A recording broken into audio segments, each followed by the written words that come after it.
Le ministre des Mines et de la Géologie, Bouna Sylla, a inauguré le samedi 26 octobre 2024 le nouveau pont sur le fleuve Milo dans la commune rurale de Konsankoro, préfecture de Kérouané, un ouvrage stratégique baptisé.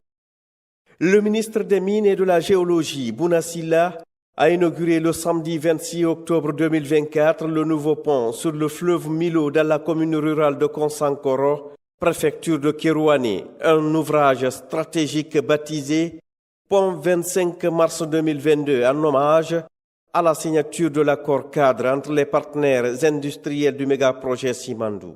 Cet accord historique a acté non seulement la mutualisation du projet à travers un co-développement, mais garantit également à la République de Guinée, en plus de ses 15% du minerai, une participation non contributive et non dilutive au capital du chemin de fer et du port à au moins 15%. L'inauguration de ce pont marque une étape significative dans le développement des infrastructures du chemin de fer de la compagnie du Transguinéen.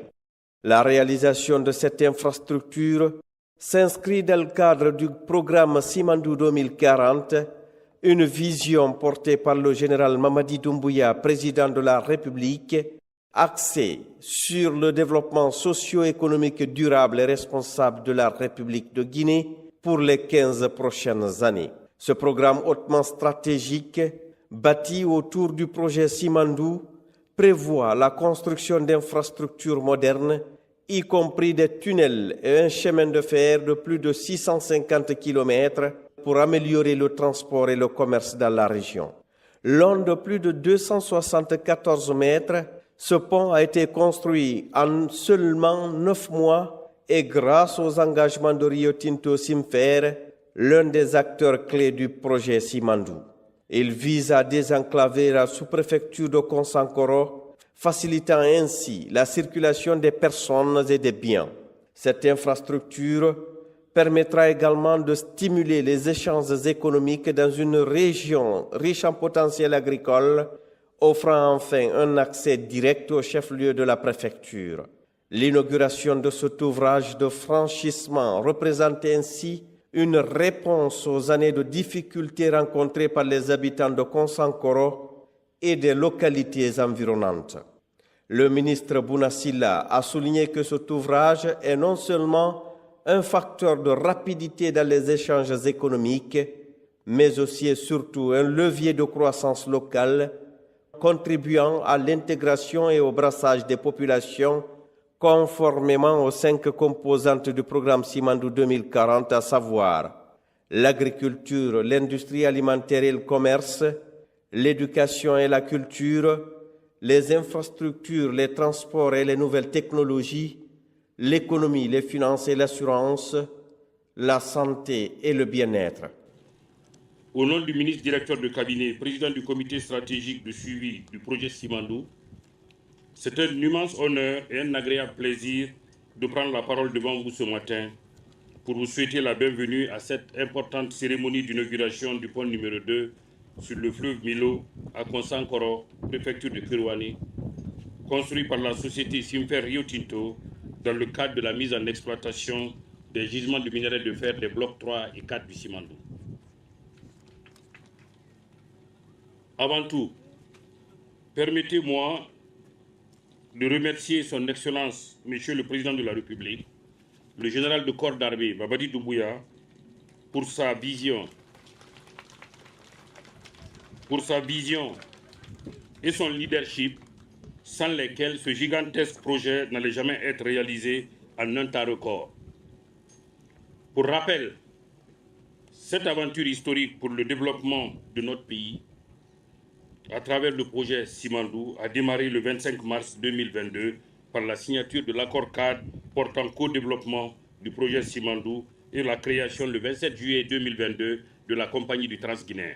Conformément aux orientations du chef de l'État, Simandou 2040 a pour vocation d'être transgénérationnel, indépendant d'une personne, d'un président, d'un ministre. Le programme Simandou 2040, en cours d'élaboration sous le leadership du président de la République, est basé sur des projets concrets. Ce programme est axé sur 5 piliers: l'agriculture et les industries alimentaires et le commerce. 2. L'éducation et la culture. 3. Les infrastructures, le transport et la technologie. 4. L'économie, les finances et les assurances. 5. La santé et le bien-être. Le pont du 25 mars 2022 que nous inaugurons aujourd'hui est une parfaite illustration du programme Simandou 2040. Ce pont est une autre étape majeure dans la réalisation des infrastructures ferroviaires de la Compagnie du Transguinéen, dont la fin de la construction est prévue à fin 2025, conformément à la Convention de co-développement. Le chemin de fer et le port de la Compagnie du Transguinéen, communément appelé CTG, permettront entre autres le développement des zones agricoles le long du corridor, la création de nouvelles villes, des plateformes logistiques et des parcs industriels. Pour rappel, 20% des impôts et taxes qui seront payés par la CTG à l'État guinéen seront destinés au financement des bourses d'études dans les filières scientifiques et techniques en faveur des meilleurs élèves de ce pays issus de toutes les préfectures de notre cher pays. Aussi, 5% des revenus provenant de chacune des mines seront investis dans le système éducatif de notre pays afin de l'améliorer pour que la Guinée soit au rendez-vous du programme Simandou 2040, c'est-à-dire pour le développement de notre beau pays. Ces allocations financières contribueront à l'opérationnalisation de Simandou Academy, qui est une déclinaison du programme Simandou 2040. Cette initiative du président de la République de l'investissement massif dans le capital humain à partir des revenus issus de l'exploitation des ressources naturelles est unique en Afrique et rare dans le monde. J'invite toutes les entreprises impliquées dans la construction des infrastructures du projet Simandou à respecter les normes de santé, de sécurité durant les travaux de construction. Il faut rappeler qu'un plan de contenu local inspiré de la loi de septembre 2022 prévoit des avantages basés sur 3 axes. 1. Offrir des opportunités d'emploi aux Guinéennes et Guinéens. 2. Offrir des opportunités d'affaires aux entreprises à capitaux guinéens ou contrôlées par des Guinéens. 3. Offrir de la formation en faveur des Guinéens et les transferts de compétences et de technologies. Il faut préciser que conformément à cette loi, seuls les emplois non qualifiés sont réservés de manière exclusive aux communautés directement impactées par l'activité du projet. Toutefois, tous les Guinéens peuvent compétir pour les postes d'emploi qualifiés. Cette politique du président de la République a permis à date la création par chiffre d'affaires de 11 500 emplois, dont 75% de Guinéens. Lors de la cérémonie, des représentants de Rio Tinto, Chinalco et d'autres partenaires industriels ont exprimé leur engagement à poursuivre le développement des infrastructures liées au programme Simandou 2040. Mac Davis, directeur des projets mondiaux de Rio Tinto, a souligné les avancées significatives réalisées, tandis que Tian Zhonghong, représentant de Chinalco, et Chen Ertao, directeur du projet, ont salué la collaboration entre les différents acteurs. Le projet d'abranchement ferroviaire de Simfer fait partie intégrante du projet plus vaste de Simandou et représente bien plus qu'une simple réalisation technique. Il s'agit d'un lien vital qui créera des opportunités économiques pour les communautés locales, améliorera les transports et stimulera la croissance dans la préfecture de Kréouani et au-delà. Ensemble, nous ferons en sorte que ce projet soit un succès retentissant et qu'il laisse un héritage durable aux générations futures. Thank you. And Watmala! Marking the completion of this critical piece of Simandou infrastructure. Ce pont est un ouvrage essentiel du chemin de fer du Transguinéen, une infrastructure majeure qui est particulièrement bien placée pour stimuler le développement socio-économique de la Guinée, en améliorant la mobilité, la connectivité et en facilitant les échanges commerciaux à travers les 4 régions du pays. Nous avons commencé la pose de voies ferrées au pont de raccordement au chemin de fer du Transguinéen, achever tous les piers, les 5 ponts de l'embranchement ferroviaire, réaliser plus de 600 mètres d'excavation du tunnel et finaliser le pont 2. Je voudrais remercier chaleureusement tous les partenaires du projet présents ainsi aujourd'hui et exprimer notre profonde gratitude au gouvernement guinéen pour son leadership, de la confiance qu'il nous accorde alors que nous continuons à faire du projet Simandou une réalité. We are one. Watanabe. 大家好，十分荣幸 En raison de son investissement très élevé, de son long cycle de vie et de la participation de plusieurs entités, Simandou a attiré l'attention de toutes les parties concernées. Dans ce contexte, comment réaliser les jalons prévus dans les délais et à haute qualité reste un défi commun auquel toutes les parties confrontées. Comment contrôler raisonnablement l'ampleur d'investissement et garantir la rentabilité du projet et l'intérêt commun de tous les investisseurs? Comment respecter la nature et le peuple local au cours de la phase de construction? Promouvoir le développement économique et social sont également des objectifs communs de toutes les parties.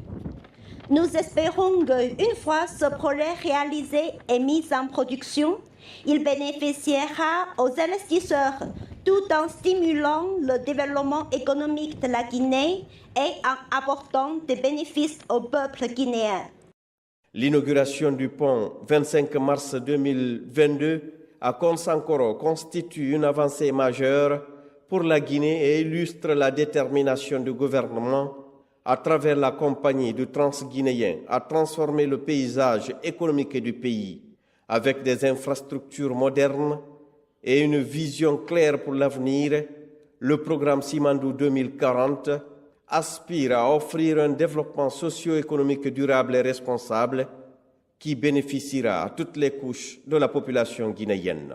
Ce pont, en tant que symbole de progrès, marque le début d'une nouvelle ère pour la préfecture de Kirouané et pour la Guinée dans son ensemble et vient s'ajouter au pont PK10 de Kolata, financé par Winning Consortium Simandou, et la première poutre du chemin de fer de la compagnie du Transguinéen, dont la cérémonie de pose a été officiée par le chef de l'État, le général Mamadi Doumbouya, en mars 2024 à Kamalaya, dans la sous-préfecture de Moussaya, préfecture de Forêt-Karia. Le ministre directeur de cabinet de la présidence et président de l'accord cadre sino-guinéen en charge du suivi du projet Simandou et de l'élaboration du programme Simandou 2040, Djiba Diakité, a présidé le lundi 23 décembre 2024 au Petit Palais de la Présidence la cérémonie de signature de l'accord de mise en œuvre de la convention de base pour la construction d'une raffinerie de transformation des produits miniers en Guinée d'une capacité d'1,2 million de tonnes d'alumine par an. Outre le ministre secrétaire général de la présidence, général Amara Camara, les membres du comité stratégique de Simandou et ceux du comité de l'accord cadre sino-guinéen, cet événement majeur a été marqué par la présence des responsables des départements ministériels et de l'administration, ainsi que de l'ambassadeur de Chine en Guinée et les représentants de la société chinoise SPIC. Cet accord représente une étape historique et déterminante dans la valorisation des ressources naturelles de la Guinée, notamment la transformation de la bauxite en alumine. Cette importante étape dans le secteur minier de notre pays n'aurait pu être atteinte sans le leadership éclairé du président de la République, son Excellence le général Mamadi Doumbouya. Pour rappel, la première raffinerie d'alumine, celle de Fria, a été construite pendant la période coloniale et est entrée en production en 1959, soit 65 ans. Dès le 5 septembre 2021, le président de la République n'a cessé de souligner l'importance cruciale de la transformation locale des produits miniers, notamment la bauxite, pour accélérer le développement socio-économique durable par l'industrialisation du pays.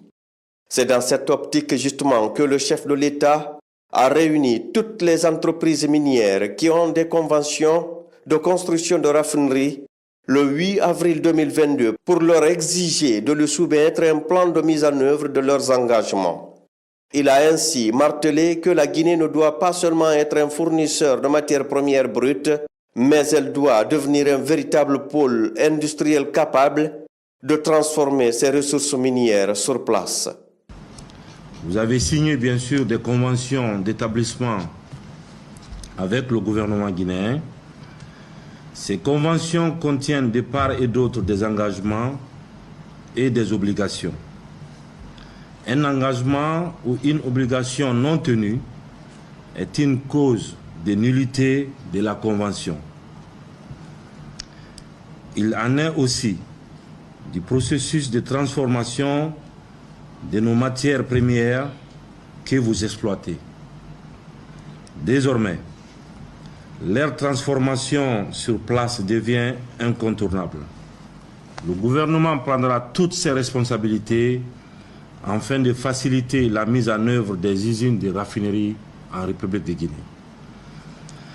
L'État jouera tout son rôle afin de créer les conditions de développement d'un corridor de prospérité. Ce projet de raffinerie s'aligne parfaitement avec la vision Simandou 2040, qui est un programme hautement stratégique de développement durable de la Guinée pour les 15 prochaines années, visant à exploiter de manière optimale les richesses minières du pays, en mettant l'accent sur la création de plus de chaînes de valeur pour le pays, en transformant la bauxite en alumine sur place, au lieu de simplement continuer l'exportation de la bauxite brute. L'accord signé le 23 décembre 2024 entre la société chinoise SPIC, Pawa Investment Corporation et l'État guinéen marque une avancée significative dans la mise en œuvre de cette vision. La cérémonie a également été l'occasion de rappeler les excellentes relations entre les peuples guinéens et chinois. Cette signature est le fruit de la coopération de longue date entre les deux nations. La visite officielle de son Excellence le général Mamadi Doumbouya en Chine en septembre 2024 et les entretiens qu'il a eus avec son homologue Xi Jinping ont permis la réalisation de cet important projet, tout en renforçant et posant les bases pour hisser les relations économiques entre les deux pays au même niveau que les relations politiques et diplomatiques. L'ambassadeur de Chine en Guinée a exprimé sa satisfaction de voir les relations entre les deux pays se consolider à travers des projets d'envergure comme celui-ci, un signe du renforcement de la coopération stratégique sino-guinéenne. Aujourd'hui, je suis très content de voir que la société SPIC signe une convention minière avec le gouvernement guinéen. J'espère que de plus en plus d'entreprises chinoises pourront s'impliquer dans le projet de la construction de raffineries. La signature de cet accord représente bien plus qu'un engagement contractuel. C'est un projet structurant pour l'avenir économique de la Guinée qui devrait créer des milliers d'emplois et générer des retombées économiques importantes. Le PDG de SPIC, Liu Fergiu, a d'ailleurs exprimé la volonté de son entreprise de respecter pleinement ses engagements et de travailler étroitement avec le gouvernement guinéen pour assurer la réussite du projet. En tant que le projet important dans l'accord-cadre de la coopération stratégique sino-guinéenne, la première phase du projet d'installation dans les mines d'SPIC en Guinée, depuis son lancement officiel en mai 2019, a été construit et exploité sans heurts sous le ferme soutien des gouvernements chinois et guinéens. La signature de cet accord de mise en œuvre du projet dans les mines est sans doute une autre preuve solide de l'adhésion de SPIC-API à une performance honnête et de sa contribution active à la mise en œuvre des contenus pertinents de sa convention minière. Avec un sens élevé de responsabilité et de la mission, nous mettrons activement en œuvre l'important consensus atteint lors de la réunion entre les chefs d'État de Chine et de Guinée au cours du Forum sino-africain cette année.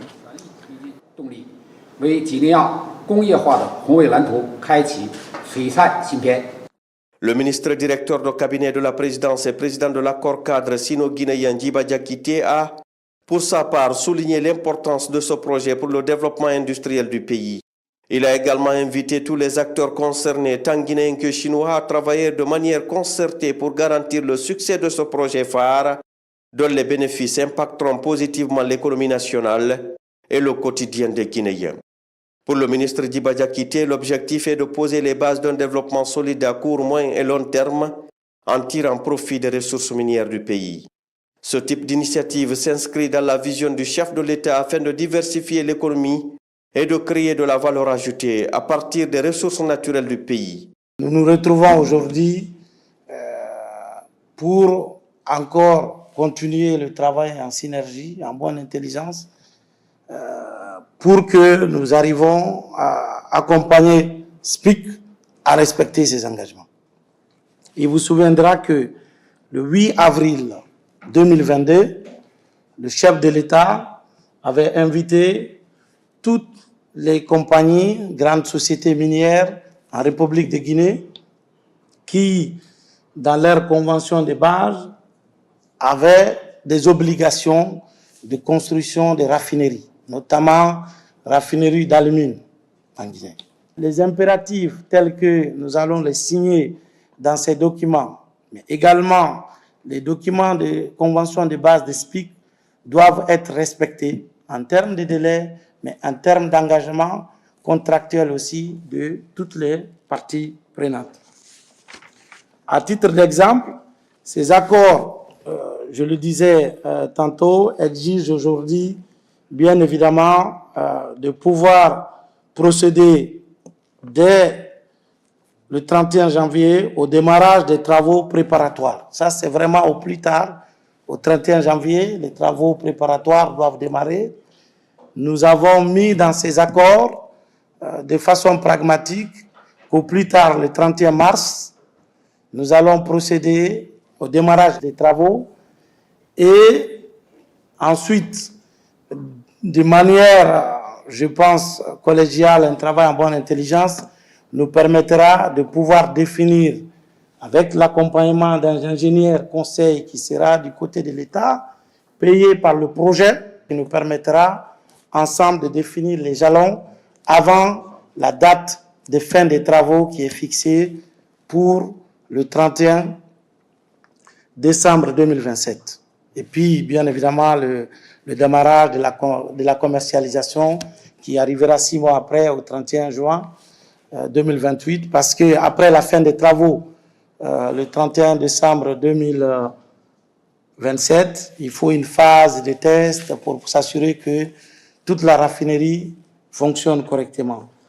Dans quelques exemples du contenu, donc il y aura l'effectivité, bien évidemment, de la construction de la raffinerie, mais ce projet est également accompagné, bien évidemment, de la construction d'un central thermique avec une capacité d'environ 250 mégas, dont les 100 mégas seront dédiés à une utilisation publique et les 150 dédiés aux besoins de l'entreprise dont les détails supplémentaires pourront être affinés pour le type du thermique. Et vous le savez, toute l'ambition de la Guinée est de faire converger aujourd'hui notre stratégie de développement vers l'économie verte. Et je pense que les discussions en bonne intelligence continueront pour nous permettre d'atteindre ces objectifs clés. L'initiative de SPIC et la mise en œuvre de ce projet illustre également la volonté de la Guinée de développer des partenariats stratégiques, tout en veillant à ce que les bénéfices de ces projets profitent en priorité à la population locale. Les relations diplomatiques historiques entre la Guinée et la Chine sont des relations solides depuis notre indépendance. La Chine, c'est un des premiers pays qui ont reconnu la République de Guinée. Et la Guinée et la Chine ont toujours marché main dans la main. Mais cette relation devait être traduite en termes de développement, en termes d'entraide, en termes de coopération. Et aujourd'hui, la signature de cet accord matérialise cette vision du chef de l'État. C'est un grand jour aujourd'hui pour la signature de cet accord pour la construction de la raffinerie à République de Guinée. C'est vraiment la suite logique du forum de FOCAC, forum de coopération sino-africaine. On a organisé une convergence dînatoire qui a convergé toute l'élite entrepreneuriale chinoise en Chine. Aujourd'hui est un jour historique, d'autant plus qu'on montre par la signature de ce acte que c'est possible. Et nous avons eu d'autres partenaires qui nous ont fait croire que ce n'est pas possible ou que c'est très difficile. Nous venons d'avoir d'autres partenaires avec qui nous signons de façon irrévocable que ce que nous demandons est de l'ordre naturel des choses, à savoir la transformation des produits qui sont issus de cette terre de Guinée en produits semi-finis ou finis pour plus d'emplois et de bien-être pour les enfants de ce pays. On est dans la dynamique de la refondation de l'État guinéen sous la houlette du président, le général Mamadi Doumbouya. Selon laquelle dynamique, il faut faire appliquer l'esprit des différentes conventions, qu'elles soient minières, qu'elles soient économiques ou qu'elles soient dans d'autres segments de l'activité. Et ce n'est qu'une correction des dispositions qui ont été stipulées dans la convention liant l'État guinéen à la société SPIC. Et donc le président Mamadi Doumbouya, fidèle à sa conviction de refondateur, fidèle à sa conviction de patriotisme, a jugé utile depuis le 8 avril 2022 de demander à l'ensemble des sociétés qui, dans leur convention, ont l'obligation de construire les raffineries de s'y atteler. Cela permettra à la Guinée non seulement de drainer des ressources, de créer de l'emploi et de créer aussi des champions locaux dont l'avantage est la création d'un environnement et d'un écosystème favorable à l'émergence d'une Guinée prospère. L'accord qui vient d'être signé, qui porte sur la mise en œuvre de la convention de base de la société SPIC pour la réalisation d'une raffinerie avec une capacité de production de 1 200 000 tonnes d'alumine par an, représente une avancée sur le plan environnemental, car il faut le dire, la convention de base qui a été signée en 2013 prévoyait la fourniture d'énergie à travers une centrale thermique, donc avec le charbon en particulier.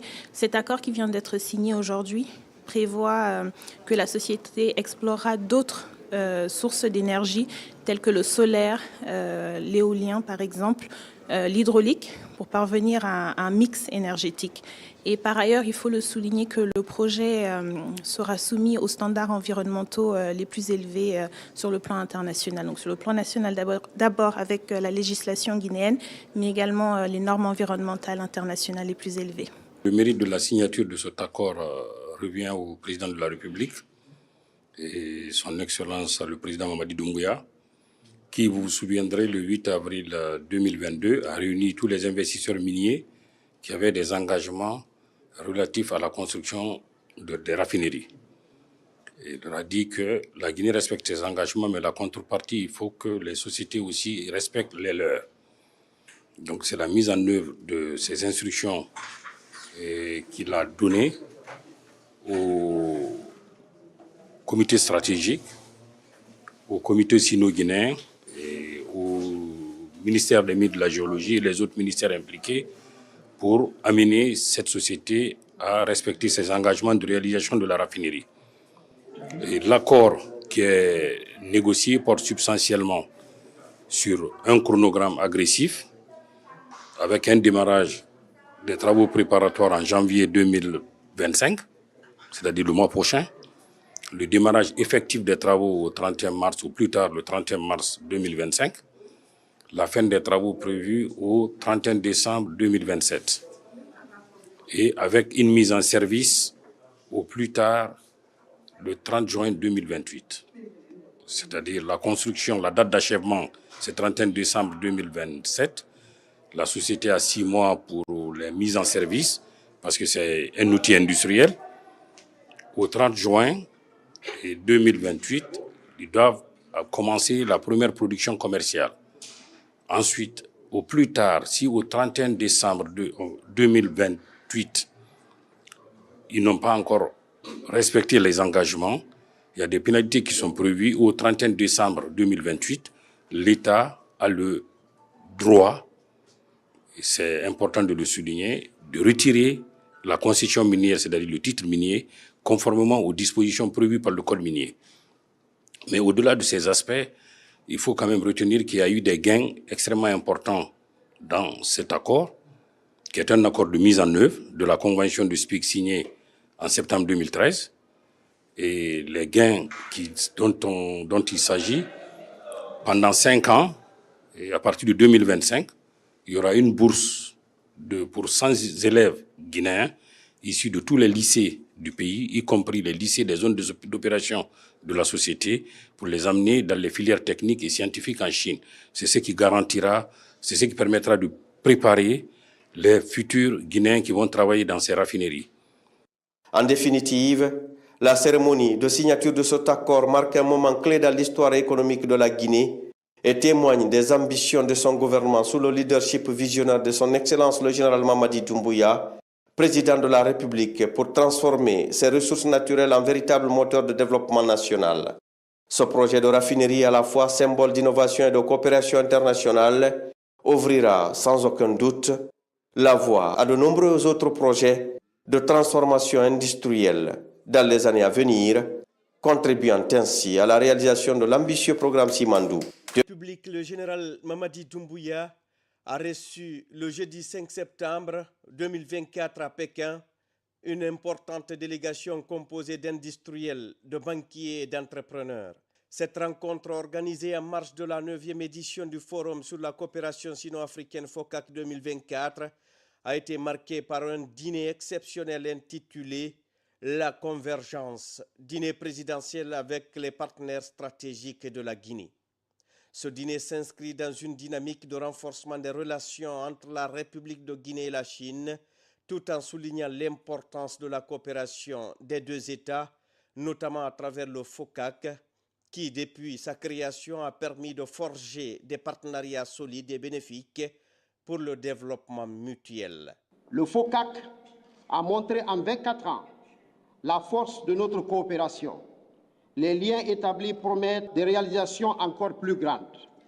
La Guinée est à un tournant décisif de son histoire, avec des projets ambitieux comme Simandou, projet phare pour la décarbonisation de l'industrie de fer, l'aménagement d'un corridor pour les industries agroalimentaires, la création de nouvelles villes et la mobilisation des crédits carbone. Simandou 2040 symbolise les aspirations légitimes du peuple de Guinée à l'émergence et à la prospérité. À travers ces 5 composantes, premièrement, l'agriculture, l'industrie alimentaire et le commerce. Deuxièmement, l'éducation et la culture. Troisièmement, les infrastructures, les transports et les technologies. Quatrièmement, l'économie, les finances et l'assurance. Et enfin, cinquièmement, la santé et le bien-être. Simandou 2040 sera les prochaines années un puissant moteur de développement économique, social pour notre pays. Votre participation active à ce dîner présidentiel, chers partenaires stratégiques, montre votre engagement pour notre collaboration et le potentiel de nos projets communs. Ce dîner permettra de renforcer davantage nos partenariats, célébrer nos succès et réaffirmer notre volonté commune de bâtir un avenir meilleur. Le président de la République, son Excellence le général Mamadi Doumbouya, a, à cette occasion, mis en lumière l'ambition de la Guinée de s'imposer comme un acteur économique majeur en Afrique, en soulignant des projets phares tels que le projet Simandou et le programme présidentiel Simandou 2040. Une initiative de transformation industrielle destinée à faire de la Guinée un leader mondial dans la production de fer et d'acier. Il a insisté sur le rôle déterminant des partenariats avec les investisseurs chinois et africains pour la réussite de ce projet emblématique, ainsi que sur le contenu local. Il a également insisté sur le potentiel énorme qu'offre la Guinée en matière d'investissement, invitant les partenaires présents à s'engager dans des initiatives innovantes et des projets structurants qui permettront de concrétiser les aspirations de développement du pays. Dans son message, le chef de l'État a lancé une invite ouverte aux investisseurs chinois et africains à explorer les innombrables opportunités qu'offre la Guinée.